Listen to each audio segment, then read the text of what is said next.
right, so on this end we have the handle. This is just the handle of the leash. At the other end, we have this little black button. If I push this button, it will move up and down the leash. I just call this the keeper, because wherever you put it, the leash can only get that loose. It can get as tight as it wants, but it can only ever get that loose. So when I go to put over the nose, I like to make it really big, open it all the way up, and then right here, right here at the end of this figure 8, there's another piece. This is what's going to go over the nose. So I want this figure 8 to be right in the middle of Montana's head, and then this is going to go around the nose. So here she's having her just sit down so she's a little bit more calm to get what she wants. And she quickly slips it over her head, and then she's going to go over the nose, like so. You can see how it's crooked.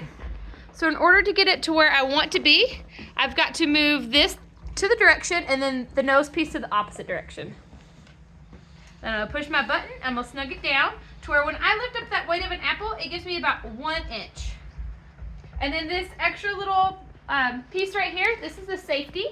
It's just gonna connect to her collar that I actually don't have right now, so I'm just gonna connect it to itself. Then I can lift up the weight of an apple.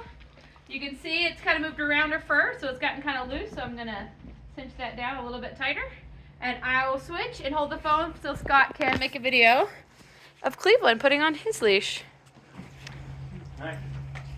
So this leash is a little different. Same thing, just a little bit thinner. All the same principles, right? This is the handle on this side. You've got your keeper here that slides up and down. You've got your loop at the bottom. And you've got your ring here, the figure 8 ring, which creates that nose piece. So you got over the head, over the nose, and we're ready to go. And we're ready to put it on the dogs. We like to have them put their bums down. Okay, good. So we want them in that calm, relaxed behavior to get what they want.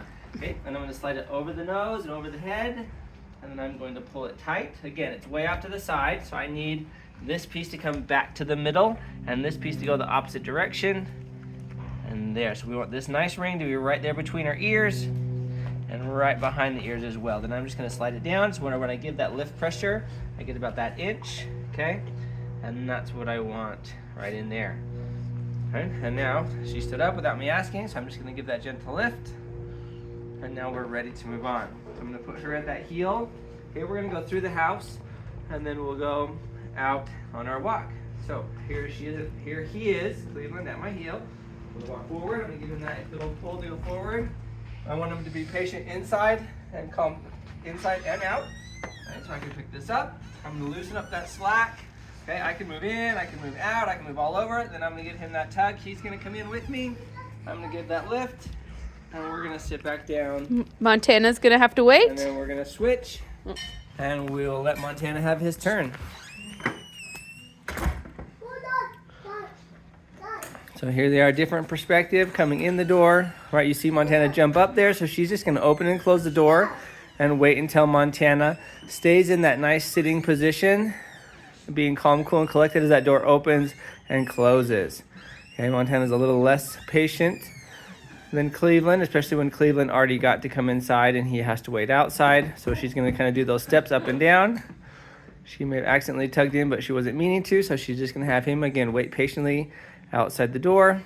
This is a very important task to practice anytime you're going through a door or a threshold or a hallway or anything like that. We want the dog to be like the gentleman and let us go first as politely as possible, not plow us over or knock us down as we go through. So we're going to head through the house here on our way out the door. And again, you can see Jennifer using those flicks and a little bit of those tugs to let him not run past her or pull her down the hallway. And we're going to get the other side of the door view here. So we got to a door. Okay, we're going to open that door. He's like, oh, perfect, let me jump out. That's not what we want. We want him to be patient. So she's giving him that gentle lift, that reset lift, having him put his bum down, having him wait. So we're going to open and close this door. The door is not the cue. Us moving is not the cue. He just needs to wait patiently for that direct pressure of the leash, that contact pressure of the leash to head out the door. So there you go. You can see that she is being impatient. She's wanting to go. She's ready to move. We want her to be following and waiting for our cue and staying calm, cool, and collected. There was the cue. Just a very gentle direction towards her. You can see there she's pawing at the leash on her nose. She's saying, I don't want to do this. A little bit of a temper tantrum there. Okay, we want her to be calm inside the door and outside the door. There, so this is something we're gonna do. Will you come back through one more time? We're gonna do it again since she kind of went out and threw a little fit. So we're gonna come back to the door. There's a little fit again. We're just gonna give that gentle lift, and you heard a correction.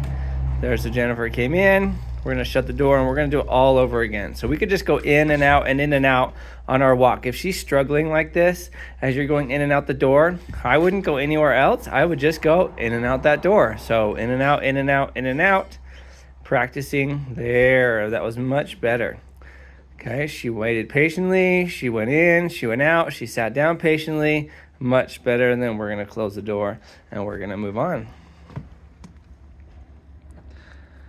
There we go. I'm just gonna close the door. Okay, and we're just gonna watch Jennifer and Montana, and me and Cleveland are gonna go here along as well. And we'll watch her, and then we'll hand it off, and you can watch me walk Montana or Cleveland on the other side. So there we had a flick, another flick. Okay, there she's gonna do a little bit of a turn. Some of that serpentine action, just changing that direction. And again, we want Montana to be following her lead, not pulling ahead or not ignoring or dragging behind. We want him to be walking right along with her. Montana's like, wait a minute, they're behind. I'm in front. Where am I supposed to be? There, you saw the little bit of a flick there. You can see Montana's not really walking nicely at her side. He's kind of all over the place.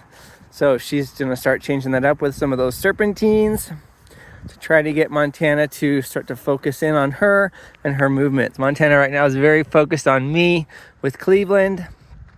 And he's wanting to come over, she is wanting to come over here rather than pay attention to Jennifer and walking along her side. There, Montana's throwing a little bit of a temper tantrum by scratching at that leash on her face. So Jennifer's just gonna do a reset. Okay, that reset is our favorite one again. We're gonna do that one over and over and over again. Anytime they do something out of the ordinary or we're like, we don't know what to do, the reset is what you do. You just do that gentle lift, have them put their bum back down, and do a nice little reset so that we can start fresh from like that calm, quiet spot, a calm, quiet mentality.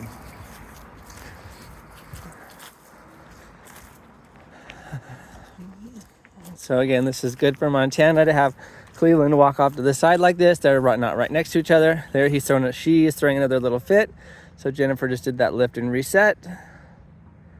This is good for them not to have to walk right next to each other. Montana doesn't have to walk right next to Cleveland here.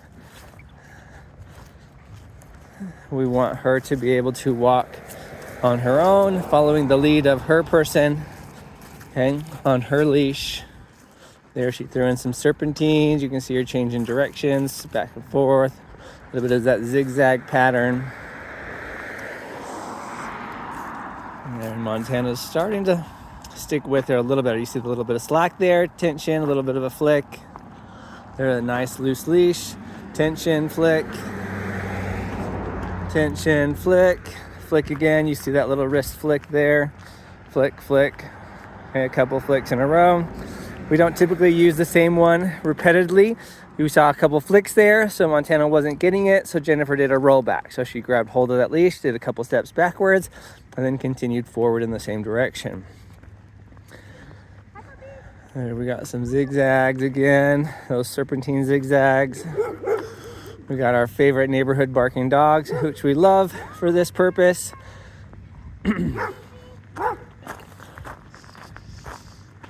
You can see Montana's like, wait a minute, where's Cleveland? Where are those other dogs? Okay, but for the most part, right now, until this point, Montana was on a pretty loose leash, which was pretty good. And then she's like, all right, I can't take it anymore. And she had her little fit there. Let me see if I can get ahead of him a little bit.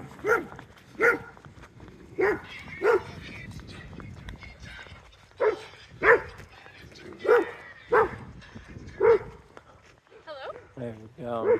So Using mostly those flicks, just some little flicks there when you see that tension of the leash. There, you did a few flicks in a row, so we switched to that roll back.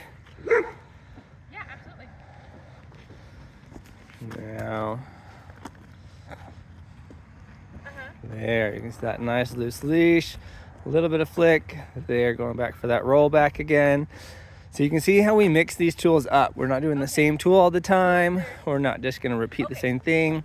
Okay, we're going to change it up so as the dog, as Montana needs it.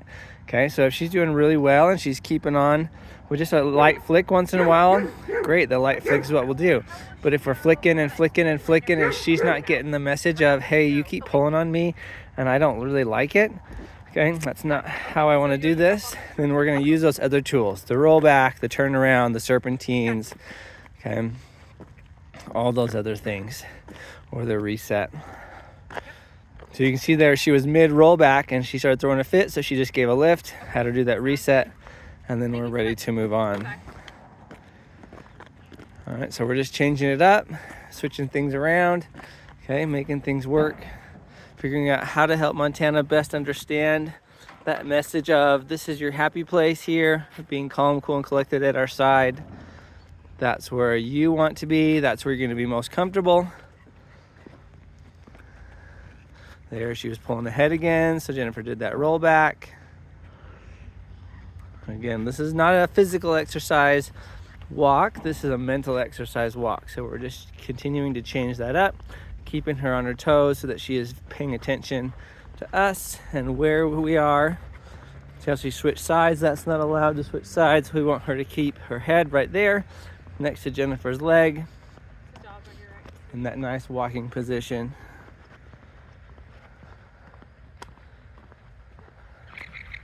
There we go, changing it up again. All right, we're gonna switch it around. Oh, we got another dog behind us. You can see Montana got really excited.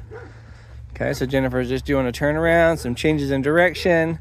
Okay, working through those tools.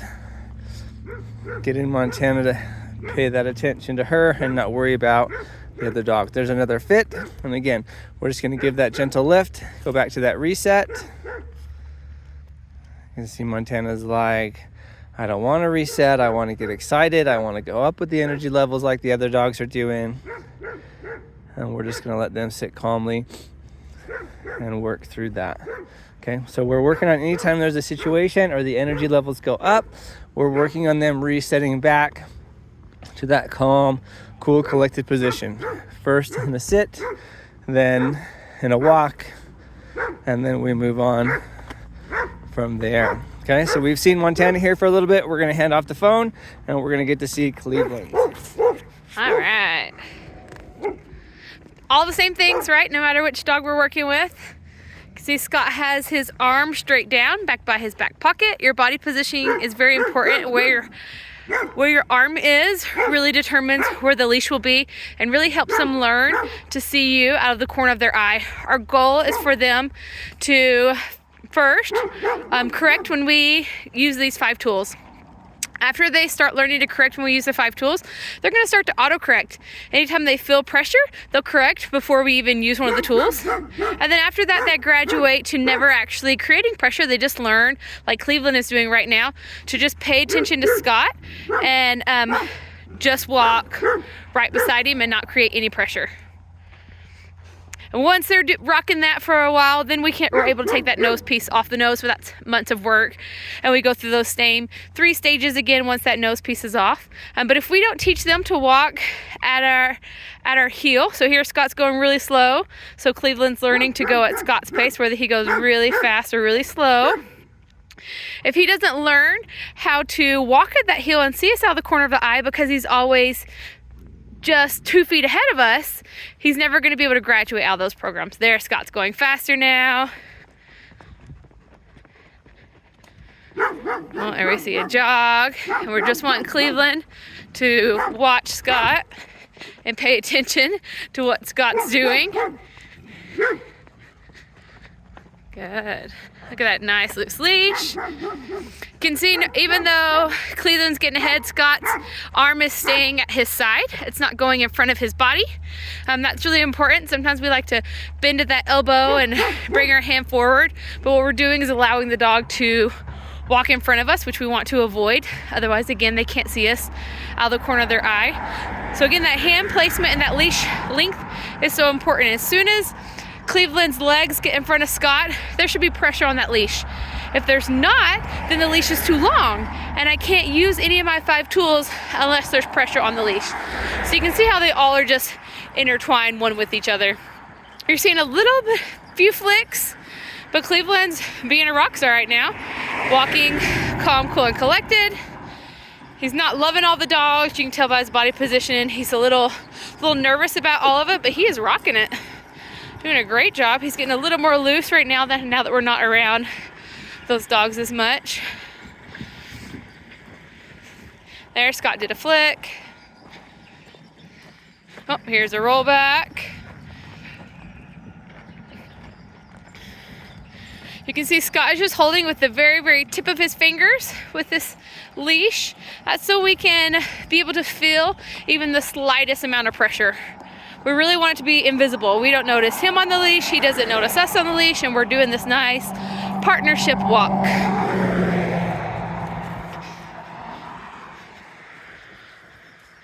There, you can see that nice. When there's pressure on that leash, you can see Scott's using one of those tools, a flick. You've seen the roll back and the zigzags. But you can see there's just this nice little J shape in that leash. And you can see Cleveland can see Scott right out of the corner of his eye. So he's learning how to pay attention when Scott's walking fast or slow, whatever that might be.